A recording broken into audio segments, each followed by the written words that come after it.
So I called the guy back, the buyer from Dan's, and he's like, coffee is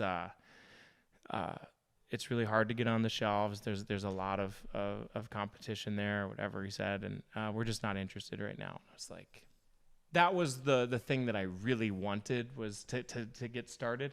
Not that it was like gonna make me a living, but that people could go there and get Mighty Missouri coffee. And so I was like, oh man, you feel like you have done this big momentous achievement by stepping off the precipice and diving in, and then it's like, that was a mistake and you landed on your neck, is kind of the feeling, like a gut punch. So I was like, oh, well, could I just drop the coffee off at your office? And he said, you know what, we're going to pass on a meeting altogether. Like, oh, okay, that's too bad. Which I understand. Yeah. Like, I'm just a kid. And I was, at the time, I was helping a friend.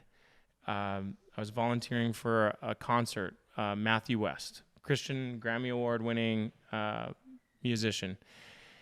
And he was at Shiloh Christian School here, sold out crowd, and I was just helping. It was for North Dakota Teen Challenge and donating my time.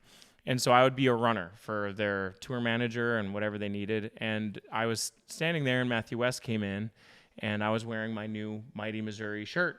And it was, it said Mighty Missouri Coffee on it. Not this one, but something similar. And he's like, hey, Matthew West comes in, and he's like, hey, what's this? Is it local? And I'm like, actually, it's mine. And it's just starting, like, literally this week. And he's like, great. Is it your passion? Is it your dream? And I'm like, yeah, it is. And he's like, well, you've got a really cool shirt. I want one.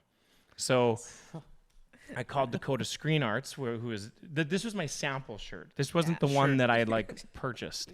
And so I called Dakota Screen Arts and asked, and they said, we have some more or whatever. And I guessed his size. I raced down there and raced back, and I talked to the tour manager, and I said, I think Matthew West wants this.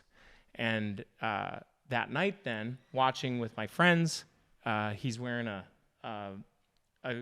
leather jacket. You can see Mighty Missouri Coffee underneath. Like, how sweet of him to have done that and worn it. So I was like freaking out with my friends and took pictures and stuff. And then he took his jacket off, and he's like, Mighty Missouri Coffee, my friend is opening. This is my favorite coffee, and it's opening in Bismarck.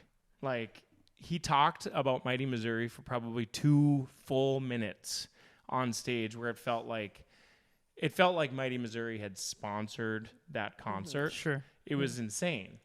And then I had a website, and so after that event, people were going to my website because it was insane publicity. Yeah. And this is week 1, maybe day 2, 3. And people were emailing, like, where can we get it? And so I responded to every single email that came in, and I said, ask Dan's. Because I knew at grocery stores, if you ask for something, they tend to get it, especially the local places, and they're good about it. Yeah. And I don't know how many more days later, it might have been a week, might have been a few days, but the same guy emailed me. I think it was almost like he hadn't heard from me before. He's like, I hear you're doing coffee. We'd love to get some or something. And yeah, you remember? And so I was just I was trying to get one SKU in at that point. And every single Dan's took a row, and everyone was excited about it. So I started that way. And it was a billboard